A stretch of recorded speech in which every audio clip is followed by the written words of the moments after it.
Just over 12 months ago, I took an account from a witness who had a dogman sighting at the bottom of Hartshead Pike. Today I have returned to take another account from another witness who in 1981 had a UFO sighting from the top of the pike. Here in his own words, Darren tells us what happened to him the night he and two family members had a frightening encounter.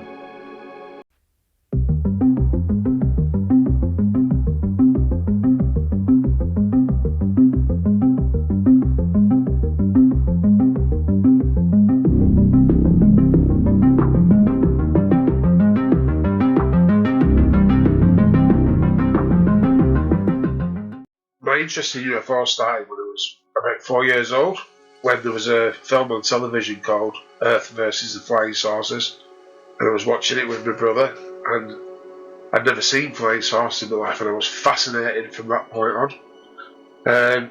I became obsessed with it, with the subject. I used to dream about UFOs. My sister took me to watch Close Encounters of the Third Kind for my 7th birthday, and it just reinforced everything, so I've had a lifelong interest. I remember reading when I was about 14, and it was a book about Roswell that my sister had, and that was the one that really grabbed me interest. I think it was because of the photographs in the book of the debris.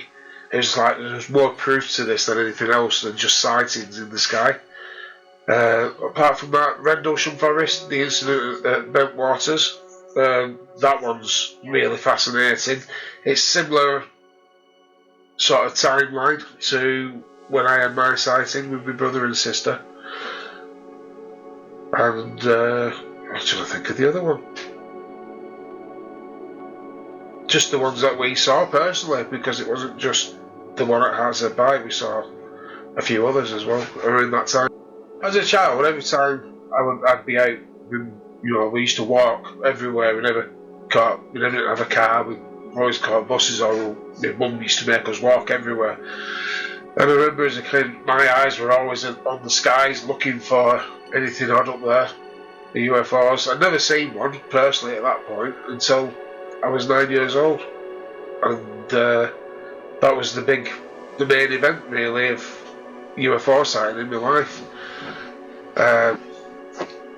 It was the dreams as well. I used to dream about UFOs, about sightings, usually trying to hide away from them, but being found. And I don't know where that particularly came from, that obsession. But it's just been part of me all my life. The place where we had our sighting in 1981 was at a place called Hartshead Pike.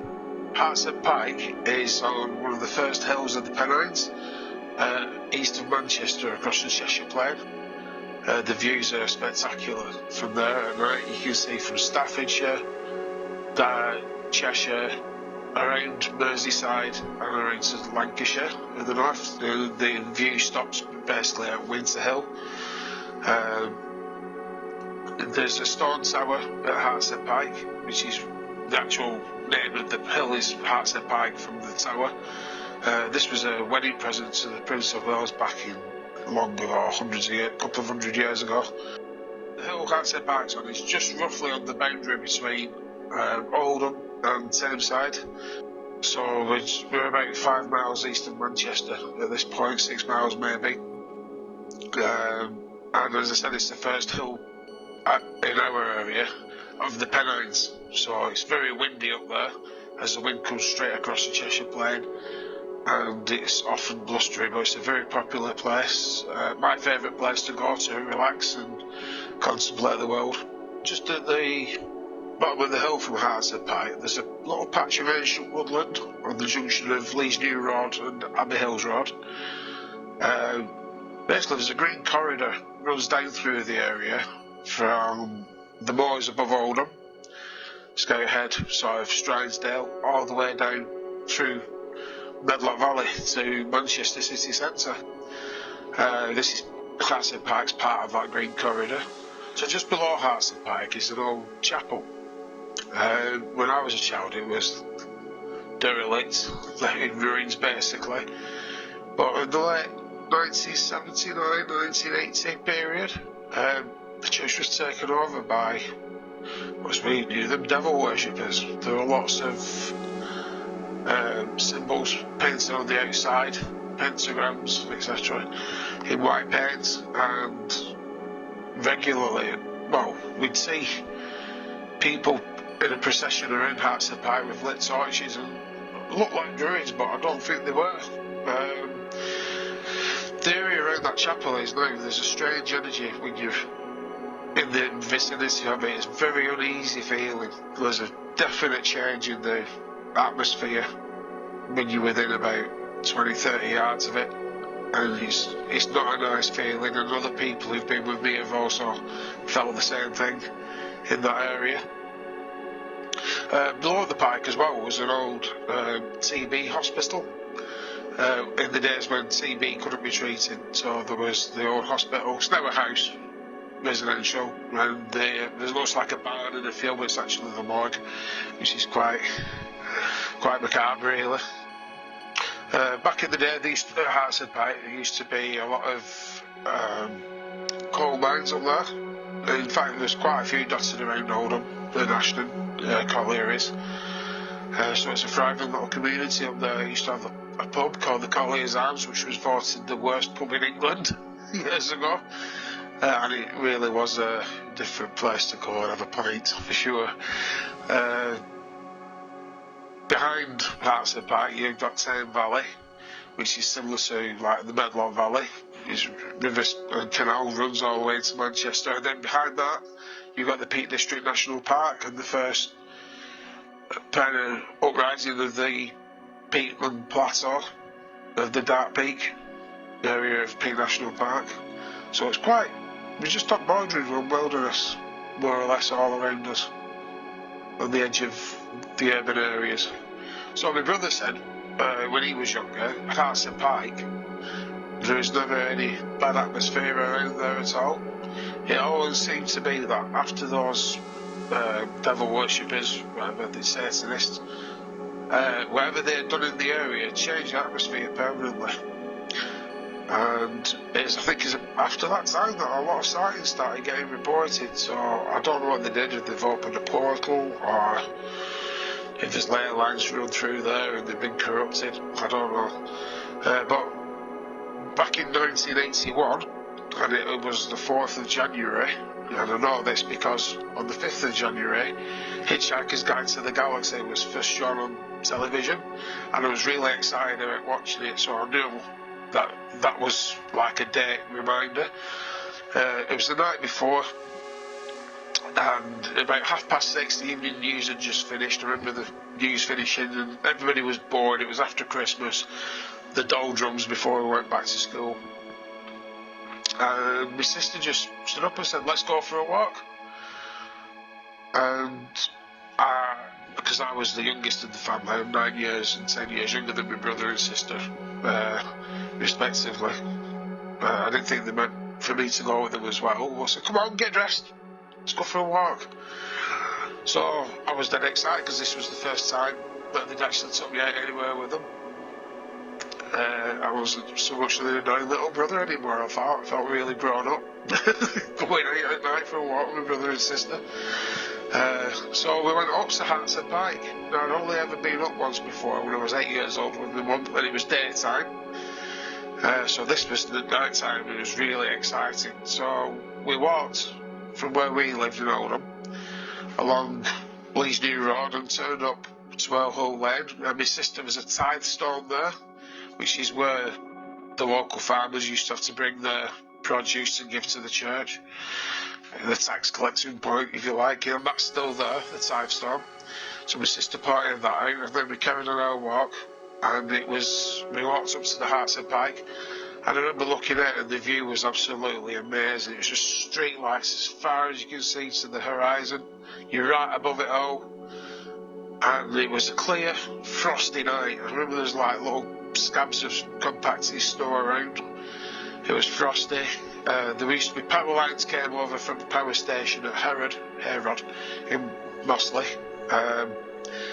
They were crackling because of the frost. You could hear the and buzzing with the power going through.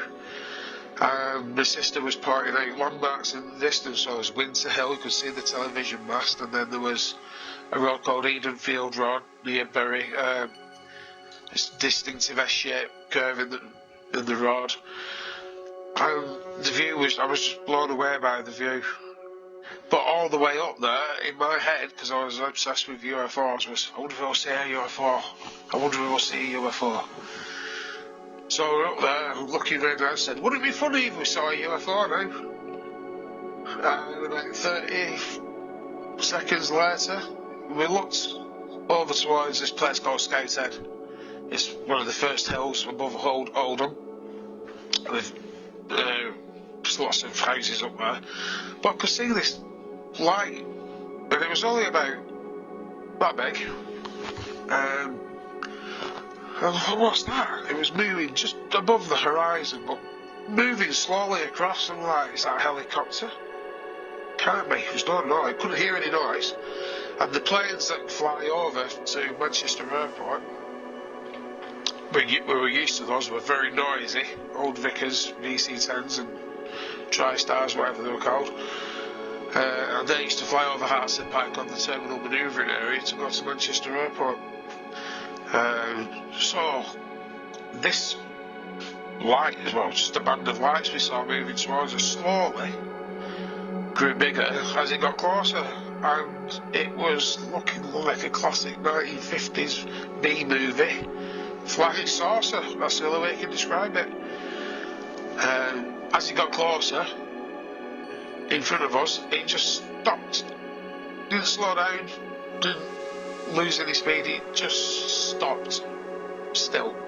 And it was absolutely silent. There was no noise whatsoever. I could still hear the power lines crackling to our left, but this thing was just silently hanging in the sky. So it would have been a few degrees above us elevation. It was black or gunmetal, can't tell, but it was definitely dark coloured. Similar to what people might know as an Adamski UFO, but a more modern looking version of it. There were red and white lights around the rim, alternate, steady, and they were as bright as LED lights are today, but back in 1981. There was a light on top that was pulsing around the top of it, and it had the round portholes, black, and it just hung in the air. And my sister saying, I wonder if they can see us. And I said, because I had my sister's torch in my hand, shall I flash my torch at it? And my brother and sister both went, no, stay still, don't move. After I'd said that, and this was the really weird moment, underneath was slightly convex, and part of it I just saw like a line form, and then it was like the fuselage just melted back, because there were no seams. I didn't see any seams, just like a square hatch formed, and then out of it came this barrel that's actually like two poles and a coiling cable coiling round it, connected. The barrel was pointing like 45 degrees down, and my first thought after watching that old film was it was a death ray, and suddenly I'd gone from really sort of curious and excited about seeing this to terror within an instant. And then a beam switched on, and you've seen the police helicopter searchlight, and that's really bright. Well, this was solid white light in this beam, and it shone down about 45 degrees, and then the thing rotated 3 times clockwise. Now I couldn't see the end of the beam on the ground, but my brother, being taller than me, could, and he said he could see the beam sweep around 3 times. He switched off, he went back up inside, the fuselage melted back, and it just moved off on its own. And we watched it, and then slowly it started climbing up and up and up, and I could see the pulsing light just pulsing. And as soon as I got high enough, we ran like mad to get off Hartshead Pike out of terror. We ran down, is it Lanehead Road? We ran down this bridle path, and as soon as we got near a farm, that's when we actually stopped for breath. My sister still remembers it, my brother does as well, but we've all got slightly different ending about where we were stood at the pike. That's one place where we can't. Very confused. Like, I think we were one place, my brother thinks we were somewhere else. We were within about 30-40 yards of the spot where I think and he thinks, but it's just odd that we can't remember. But it is over 40 years ago. But the main details are this craft appeared, and it was just too coincidental that I'd said, wouldn't it be funny if we saw a UFO now? And then one appears. Size-wise, I would have said, if you had an Arctic lorry trailer at about 250 to 300 yards away from you in the sky, that's about the size of it.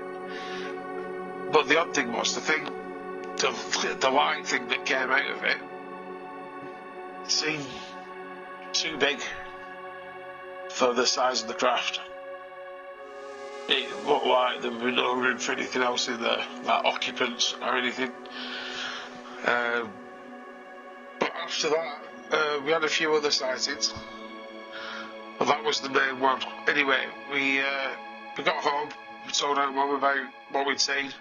She didn't have a clue what to do, but my brother and sister discussed it. My brother, shall we phone the police? Shall we phone the army, the military? And my sister said, no, don't, we can't, because we'll never ever be allowed to talk about it again. So we didn't. I kept quiet for donkey's years about it, and we've only recently, last few years, actually spoke about it. But my brother can corroborate it, asking my sister, but they don't want to be on camera. I understand, with the jobs they've got. But this really happened, and it was a pivotal moment in my life because flying saucers are real. I've seen one up close and personal. We did have other sightings around that time. It just seemed to be a wave of sighting reports all around Oldham, Thames, that area at the time. And then it died off, and then nothing for years at all. So I don't know what was going on at that time. Whether it was like some mothership in the area and these were little scout craft coming on a little safari, look at the humans. But yeah, it was life-changing, the event. And that was it. I've been obsessed with UFOs since. And I read lots and watch everything I can. And I hope to see some more. We all go out now and do a bit of research when we've got free time. Any reports come in, we're willing to go along and investigate and look around. I've spent a lot of money on kids, but we've got everything we need to go and do some proper research now. So one of the places we've been to a few times is a place on the east coast called Benson, which is near Bridlington. Benson itself is on the cliff edges, 400 feet cliffs down to the sea, and very steep. Benson itself has a RSPB nature reserve with viewing platforms over the cliff edges so people can observe the seabirds that nest on the cliffs. It's a very popular place, especially during summer. But we go in the evenings when it's all quiet. There's been lots of reports of multiple forms of paranormal activity there. But I went over in September 2021, I'm sure it was. And there was a lot of activity in the skies that night and over the sea, and I managed to capture some of this footage on my Psionics Aurora camera. and there were things in the sky and over the sea that you couldn't see with the naked eye, but we captured them with our colour infrared camera. So basically we've decided now to pick an area where we're going to go and investigate. We review any sighting reports there, and we go and look for evidence. And if we find any evidence, it's cool, we report it and collate it. And if there isn't any evidence, we do say there's no evidence, we haven't found anything. Doesn't discount the initial sighting report, but we're not going to make things up to suit a narrative.